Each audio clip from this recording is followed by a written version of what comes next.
Good morning, good afternoon, good evening, and welcome everyone to the happy hours of coaching session.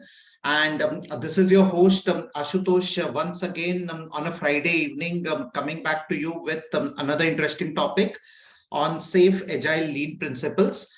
Just a quick check with everyone. How many of you are aware about the SAFe principles or have you heard about them? Anyone who has done a certification in SAFe obviously will be aware about them. But apart from that, are you aware about the SAFe Agile Lean principles and what is the significance of those principles? Just wanted to do a quick check around it. Anyone who's aware about it? Okay, so we have people who are aware about the SAFe Agile Lean principles and what do they stand for. Okay, great. Great to know that. Thanks for letting us know that.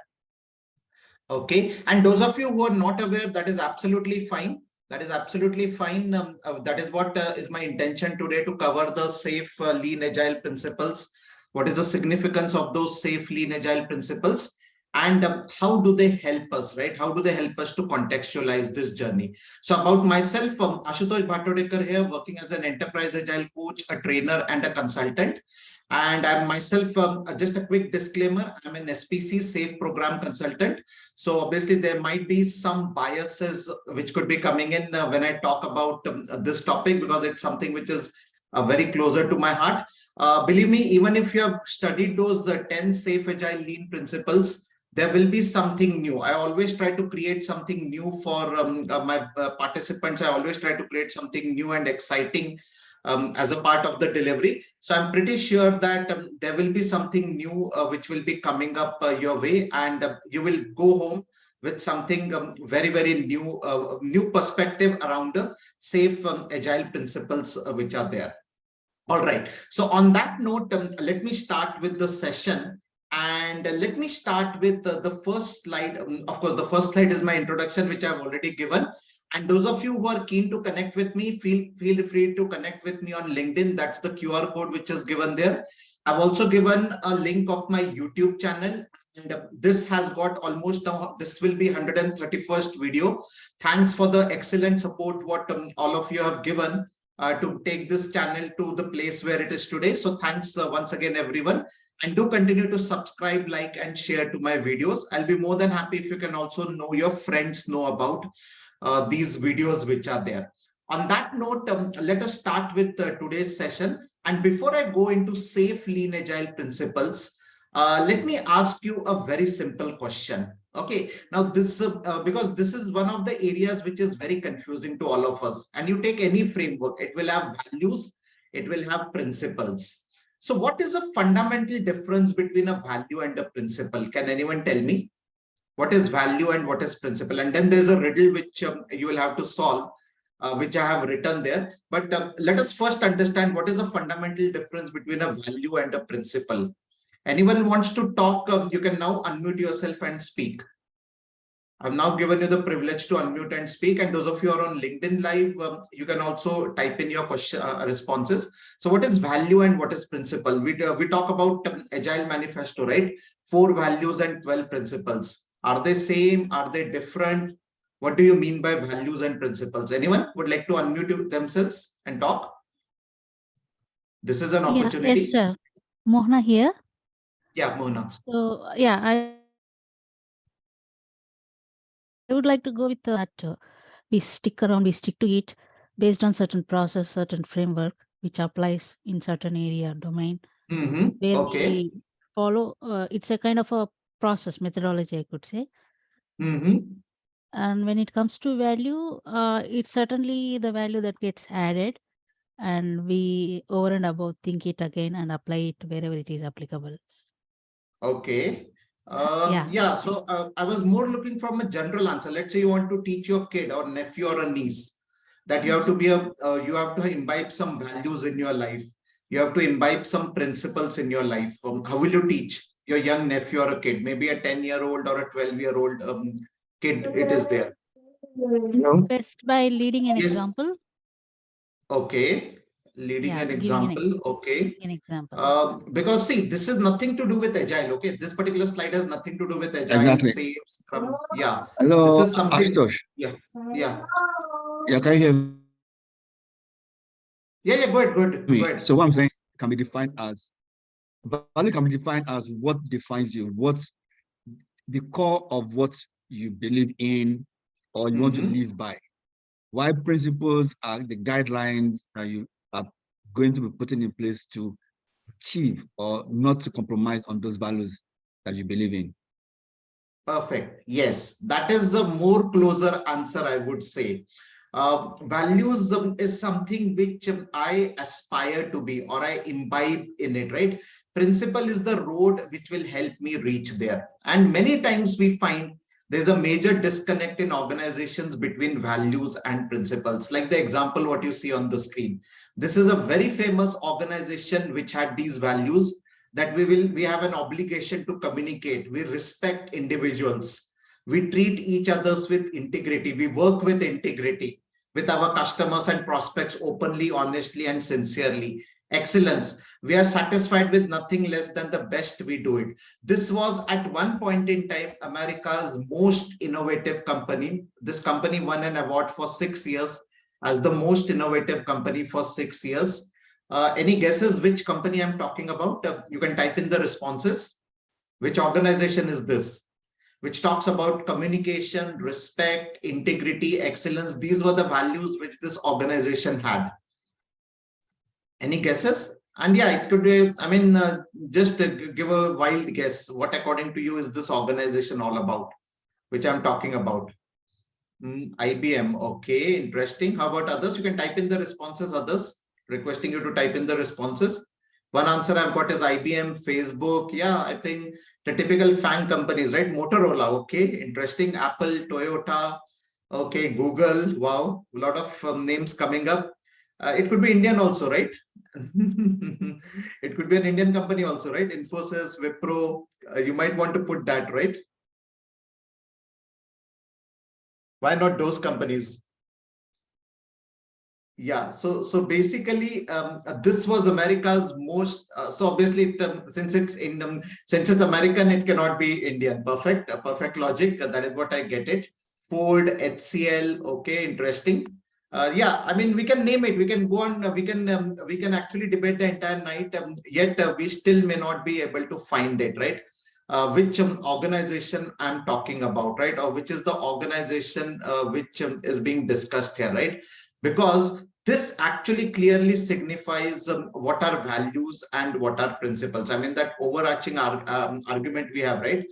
Between values and principle. Let us try to understand which organization are we talking about. Now, this organization actually is no more existing. It is officially, it has filed for bankruptcy.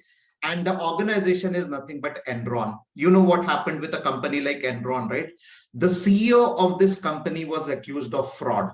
The CEO and the executive C-suite of this organization was found bribing government officials in order to get the contract. So now what happened? Their values and principles were totally in disconnect with each other. I always say, we have Agile Manifesto, which has got 4 values and 12 principles. Don't just memorize just because you want a job and you want to crack an interview.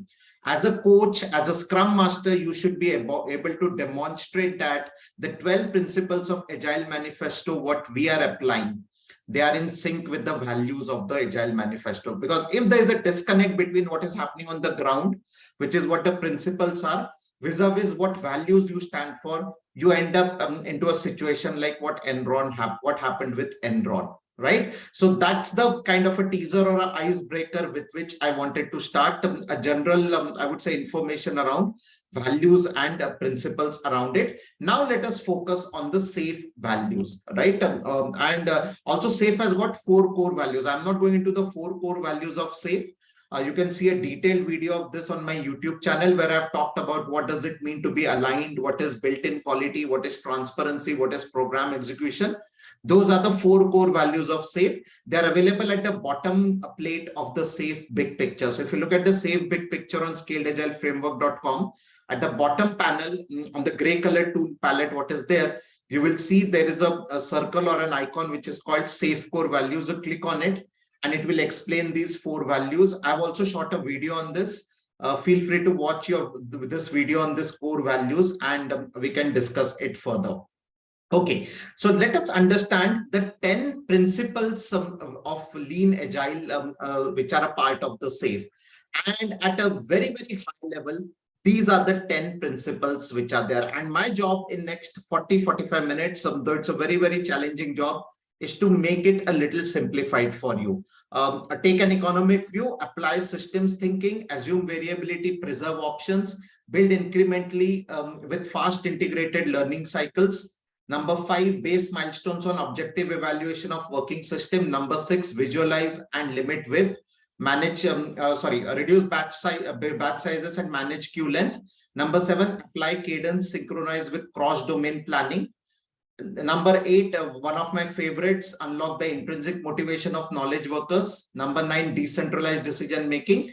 And last but definitely not the least, organize around value. As I said, I will try to take examples from our day-to-day life. Some examples might be a little from an Indian orientation, but I'm sure even people from other countries will be able to understand this. And feel free to reach out to me if you need it more contextualized or if any of the example is not clear. All right. So let us now start the swimming, right? Let us jump into the water and start swimming. And let us try to understand what essentially are these 10 core SAFe principles and how do they apply in our day-to-day life. All right. The first one, take an economic view. I think the easiest of the lot, what it says is that rather than delivering something towards the end, right, rather than keeping your customer and your clients in a surprise mode and delivering the entire product at the end of the life cycle, which I think by this time most of us know is called as the classic waterfall approach. You do it divide and conquer. You use what is called as divide and conquer. So you slice your main requirement into smaller pieces and you ensure that each iteration there is a value which is delivered. And the best example I gave is the way ATM machines were developed. So in an ATM machine, if you go today, there are so many features which are available today, right? But 20 years back, there was only one feature which was available, which in most probably was the cash withdrawal feature, right? I mean, that was the reason why ATM machines came into existence, that we wanted to give an ability or we wanted to give a functionality to our customers that they can withdraw their own money anytime during the day or anytime during the night. That was the purpose of having an ATM machine in place in the first instance. And that is what we are doing, right? That is essentially what we are doing as a part of our divide and conquer strategy, which is there. So today, if I go, there are so many features available in an ATM machine. So taking an economic view is that, the value, more than cost, it is the value. The value which I'm going to deliver, it will be incremental. It will be an incremental value which I'll be delivering rather than delivering value all at once. I will rather prefer to have an incremental value which is delivered as a part of my delivery. Also, taking an economic view also involves taking the right decision from a prioritization perspective. And yes, there are different methods of prioritization, though SAFe recommends the very famous weighted shortest job first or the WSJF method of prioritization. But it also talks about make sure that your backlog is prioritized in the right order. It should not happen that you end up delivering a print a mini statement functionality before, let's say, cash withdrawal, because cash withdrawal is the most important functionality from a customer point of view. So instead of delivering everything at one go, where the customer is also surprised at the end and the customer might say, oh, this is not what I wanted, or this is, I thought that you will be delivering this to me. You're delivering everything instead of one go, you're slicing and dicing the requirements and you're doing it piece by piece, and value-based delivery is what you're doing, right? So that is take an economic view, right? One of the easiest principles to understand in SAFe. Now, let me take you to the next one. So what I'll be doing is I'll be covering all the 10 principles, and then I will open up the floor for a Q&A question. Now, the second principle has got a very interesting anecdote around it, and it is something to do with me. Recently, I visited a dentist, okay? I was doing a root canal treatment, and you know what? When dentist decided to do a root canal treatment, she started asking me so many questions like this. So Mr. Ashutosh, do you have high blood pressure? Mr. Ashutosh, are you a diabetic? Do you suffer from hypertension? Did you actually had any feats in your life? I mean, I was wondering, I mean, what has this to do with tooth, right? I mean, here I was asking the dentist, I mean, the answer is no to all these questions, but why are you asking me? She said, no, it's a medical reason for this. I said, no, you tell me in a layman's language. And she said, you know what? If you're a diabetic, I have to give you a lesser dose of anesthesia, which means your root canal treatment will be painful. Okay, if you have a high blood pressure, I'll have to make sure that I apply anesthesia in an increment. She used the word incremental. Okay, I apply the anesthesia in an incremental manner rather than applying the entire anesthesia in one dose. I will basically have smaller doses of anesthesia applied during the root canal treatment. And then it clicked to me, what she's talking about is nothing but apply systems thinking. So many times what we do is we just think about one part of the system. We tend to do what we call it as local optimization.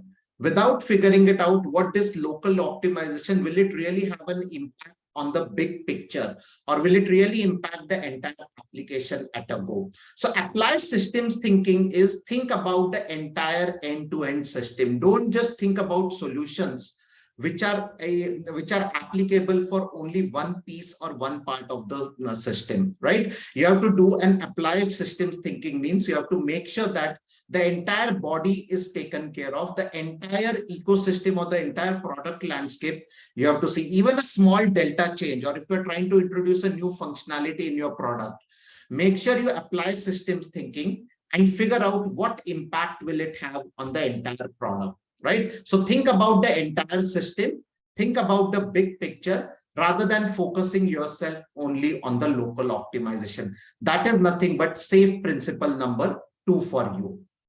Okay, as I said, I'll try to give examples which are of day-to-day life, some very local. The next example, obviously, which is going to come is a very, very local example. So people from Pune and Mumbai will recognize this example very easily. So Pune and Mumbai, there are two cities which are separated by 150 kilometers. And there are two ways by which we can go. One is the new expressway, which you see at the bottom of this picture. And one is the old highway, which is there, right? The old highway, which is going from top. This is that famous Amrutanjan Chowk, in case you have visited Pune-Mumbai expressway, right? Now, what is this? The principle is assume variability and preserve options. Now, what does it mean? So when I start from my house for going to Mumbai, right, I have two roads to choose from. Okay, should I go via the expressway? Should I go via the old highway? And I have some time before I can make that decision. So when I start from my home, around 20 minutes before I can take a call. Should I go by the old route or should I go by the new expressway? Believe me, sometimes going by the old highway is faster way to reach Mumbai. Okay, I mean, you might be a little puzzled, but that's the reality.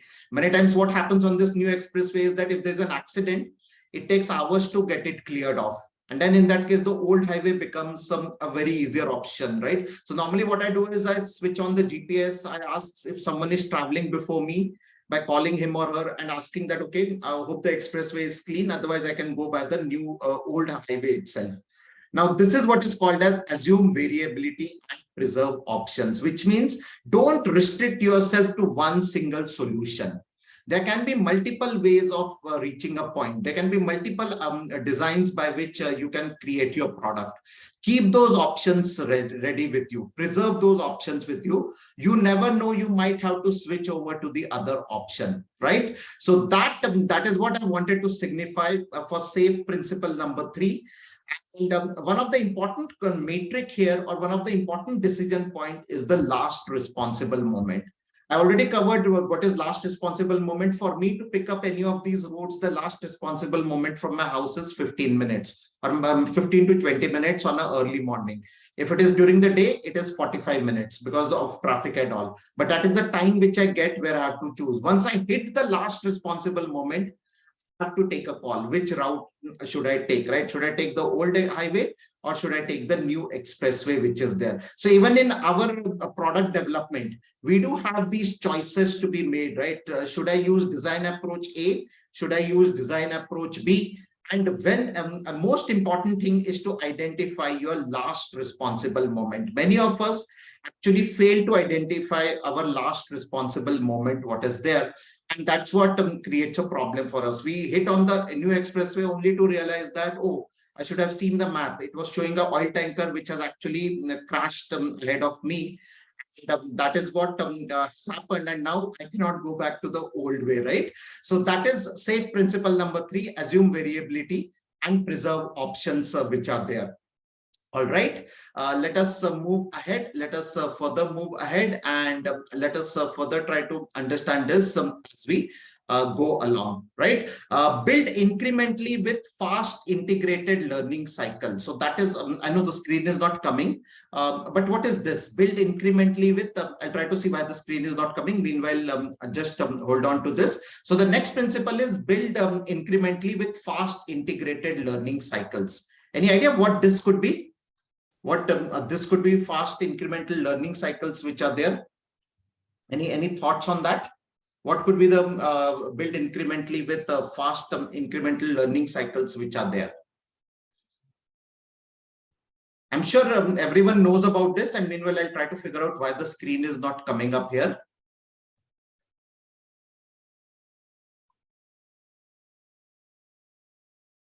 So do you have hackathons in your teams? Okay, do you have hackathons in your team? Do you have learning opportunities in your teams? Do you have these sessions which are there? Hackathons, we call it as brown bag sessions. Do you have these in your teams? I'm sure you would be having it, right? Brown bag sessions, hackathons, which are there in your team. Do you have it? And what is the purpose of these sessions? What essentially is the purpose of these sessions? That is what we need to understand. Yeah, I don't know why the screen has gone again. Yeah, hopefully it should come now. Yeah, now it should come now. Yeah, so do you have these hackathons and basically brown bag sessions which are there, or in fact more opportunities for learning, right? I think now the screen is visible. Okay, now this is nothing but are we learning from our mistakes? Are we quickly learning from our mistakes? Are we providing an opportunity to create what is called as learning organization? And most importantly, are we learning from our failures? Learn from our failures. I had actually done a session on celebrating failure. Do watch that video where in 1 hour I had talked about what are the different ways by which you can celebrate failure. You can actually make sure that the failure is celebrated. And yes, I mean, it is about celebrating failure at the end of the day. You'll be surprised to hear that, but that's the reality, right? How do I celebrate failure? How do I make sure that the team is actually learning from it? And as a whole, I'm creating a learning organization. Now, this has to be not one-time activity. Now, SAFe does recommend an IP iteration. If those of you are certified in SAFe, or those of you know SAFe know about it, an IP iteration, I would say learning is a daily affair. It's not just restricted to an IP iteration. Daily, you should have an opportunity for learning. In fact, we had created a very interesting concept in one of the transformation which I was handling. We actually, just like we have a scrum, daily scrum for 15 minutes, we had a daily learning event for 15 minutes, just 15 minutes. Talk on anything new what you have learned today, right? Anyone can volunteer, just 15 minutes. Okay, it was time boxed to 15 minutes. So basically, it could also be that something which you miserably failed. Like today, I would say that, you know what, the camera was not working for 5 minutes, and then I figured out a hack.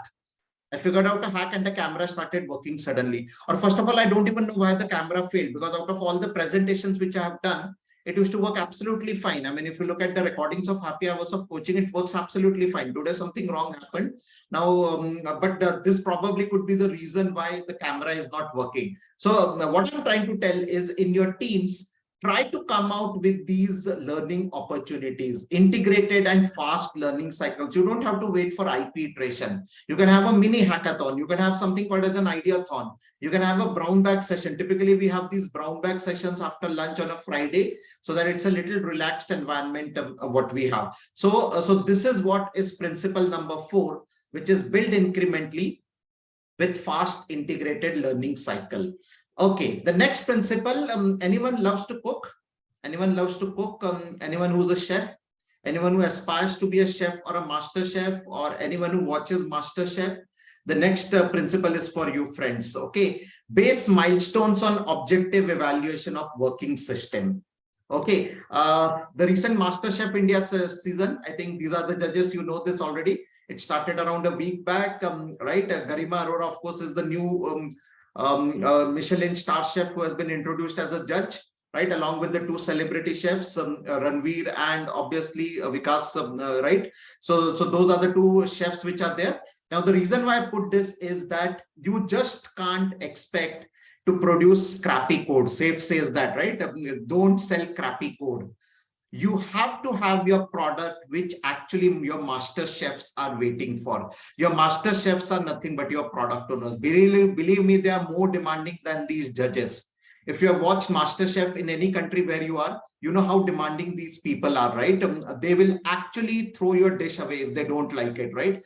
They will say, no, we did not like this. The presentation was not good. The plating was not proper. You did not use a proper plate. You did not give me a fork. Instead, you gave me a spoon to eat this dish, right? Believe me, your product owners are going to be more demanding than these judges. Okay, so bring out objectivity. You have to demonstrate a real dish at the end of your sprint, right? And SAFe has got demos. You have iteration demo, you have system demo. You have to actually make sure that the real dish is demoed, not just a recipe booklet. Imagine I am telling Ranveer Brar that, you know what, I'll give you a recipe book. This is what I have done in last 1 hour in MasterChef. I'll be out of that contest within no seconds, right? So many of us have got a habit of giving a user manual, right? No, we are not interested in a user manual or a recipe book. We are interested in a real working product.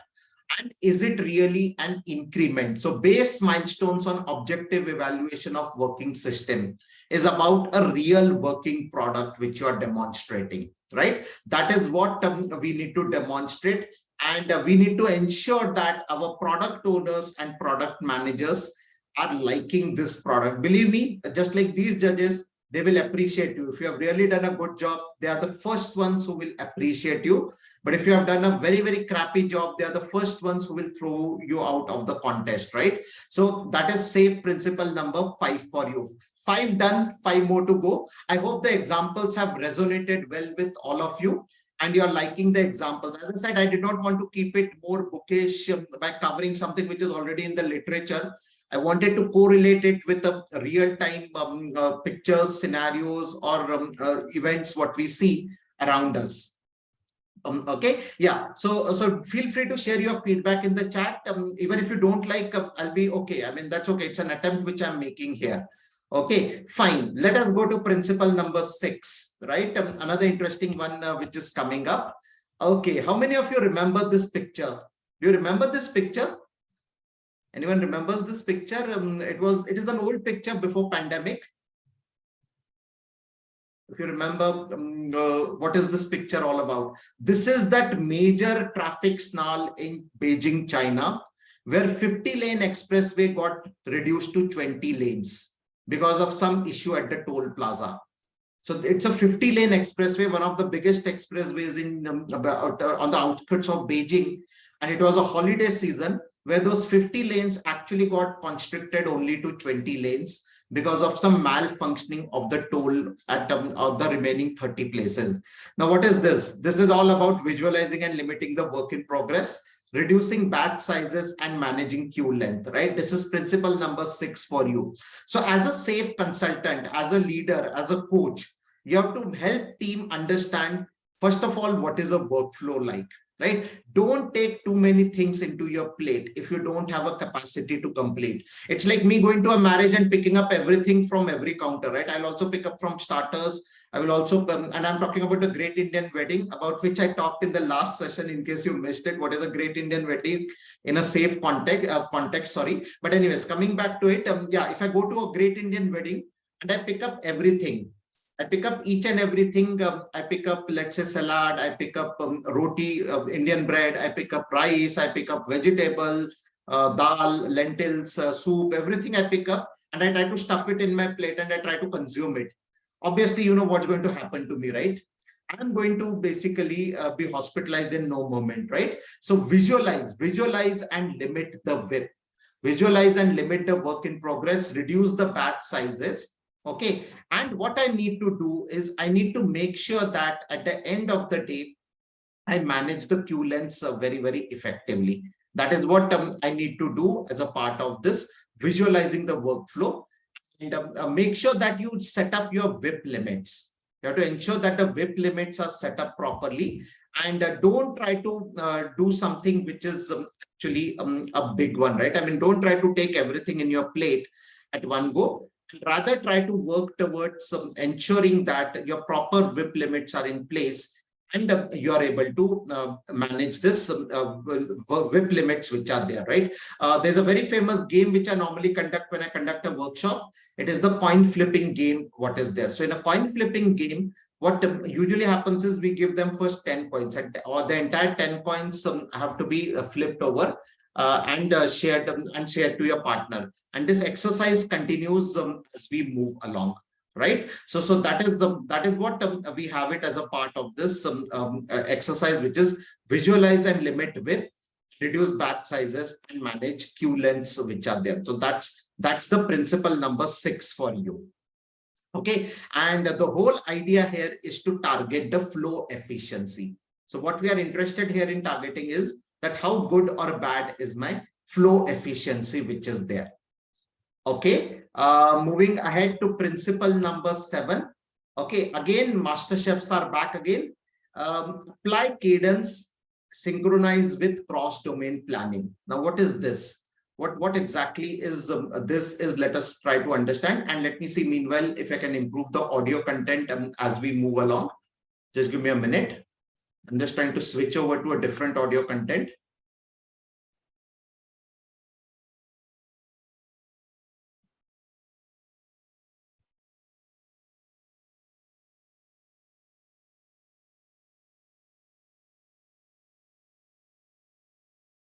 Okay, let me try to switch off my camera and see if it works better. Okay, without the camera, it might work a little better. Yeah. So what is the next one? Apply cadence and synchronize with cross-domain planning. Now, what exactly is this principle all about? Now, this principle talks about two critical elements which are there: cadence and synchronization. Now, these terms, cadence and synchronization, are the most confusing terms which are there, right? I mean, we tend to basically mix and match these terms, cadence and synchronization. But what is cadence all about, and what is synchronization all about, right? Cadence is basically that how can I make, how I can use cadence and make unpredictable things more predictable, right? I can make a lead time, I can make a waiting time more predictable, is what comes in cadence. And synchronization is how I can handle multiple things at a time. Now, why I have put this here is MasterChef, is because in MasterChef, there's this mystery box, what is there, right? Those of you who watch MasterChef know this mystery box. And every time there's a new challenge which is thrown to the participants. Now, if you look at it, the way they work for the next 1 hour in MasterChef, it's nothing but cadence and synchronization. The mystery box will have all the ingredients which probably they would not have even seen. Many of them would not have even seen those increments. They would not have seen those basically what is there, right? And they are supposed to basically work on those ingredients and do it. And also they have to do cross-domain planning, right? So multiple events happening, right? On one stove, they might be boiling water. On other stove, they might be frying vegetables, and then they're trying to mix and match everything. So that comes in as a part of apply cadence, synchronize with the cross-domain planning, what is there. So the key step here is cadence and synchronization pair in unison, which means we have to make sure that these operate in pair with each other, right? So we have to ensure that they work together in tandem. It's like the right hand and the left hand working together in tandem is what we have to do as a part of cadence and synchronization, what is there. Yeah, so these are some of the very I would say powerful principles, SAFe principles which are there, which actually would help you to understand. I mean, this will help you to understand how exactly these principles have to be applied in your day-to-day life. Okay, moving ahead to my favorite, the one which is one of my favorite, I would say, unlock the intrinsic motivation of knowledge workers. Any idea what is intrinsic motivation all about? Intrinsic motivation? What exactly is intrinsic motivation and where is it helpful, intrinsic motivation? Anyone? Intrinsic motivation? Inner motivation. Okay. Natural. No, it's not natural. Many of us may not have intrinsic motivation. Okay, let's assume that okay, so basically let us say that when I was young, I was passionate to join the army, knowing fully that my life might be short, right? I might be put in a war situation and I might face a bullet and that's the end of my life, right? That is what is the intrinsic motivation. I'm not saying money is not important here, okay? But extrinsic motivation includes factors like money, perks, car, etc.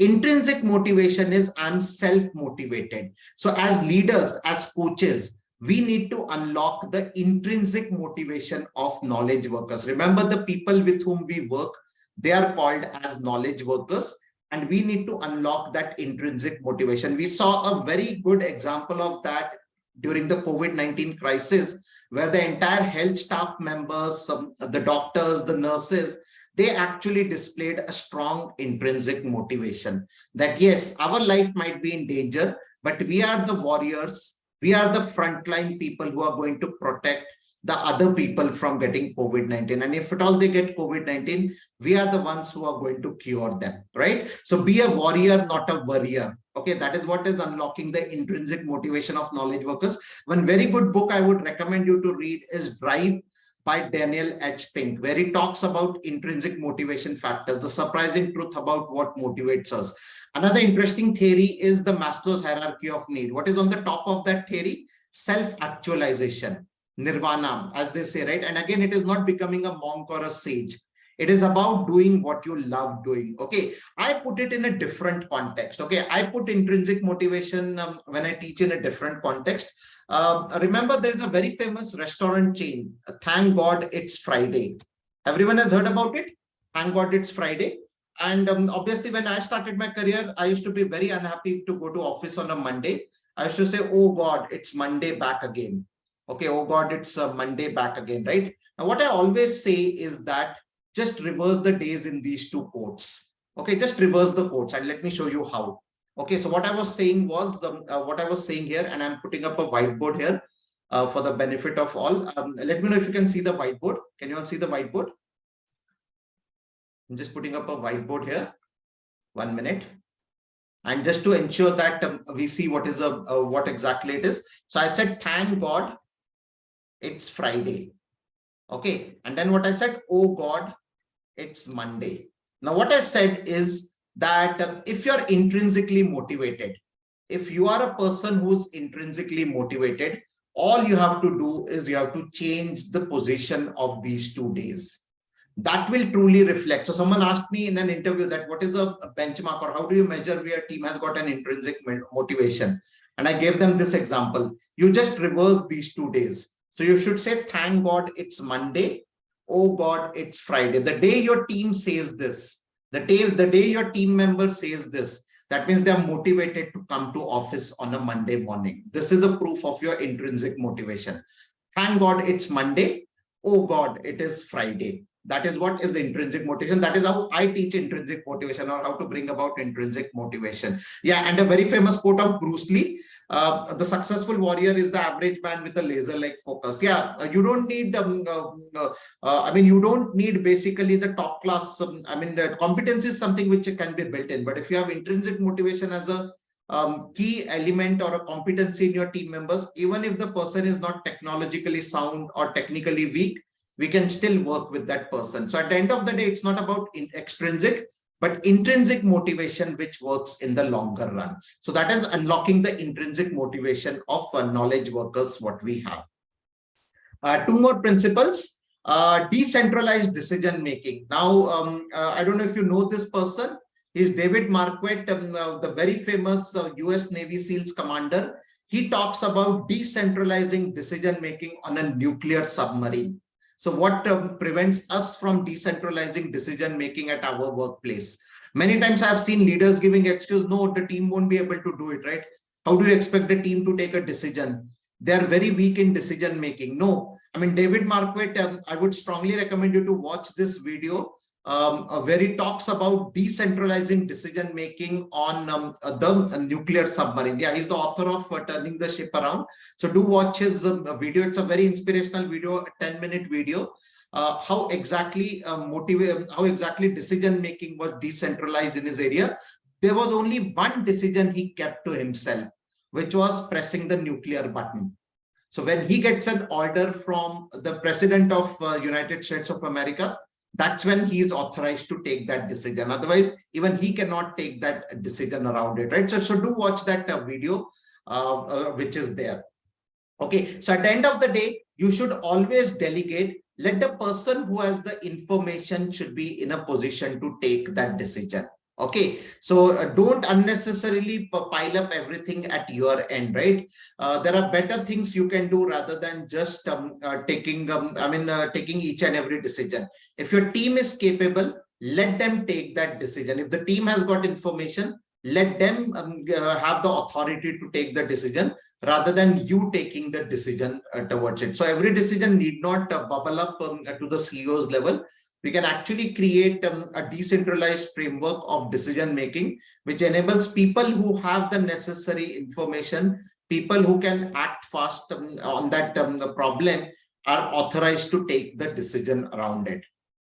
All right. Yeah. So coming to the last SAFe Lean Agile principle, which is there, organize around value. Okay, and this is again an Indian example which I have, can anyone recognize which is this Indian example I'm taking here?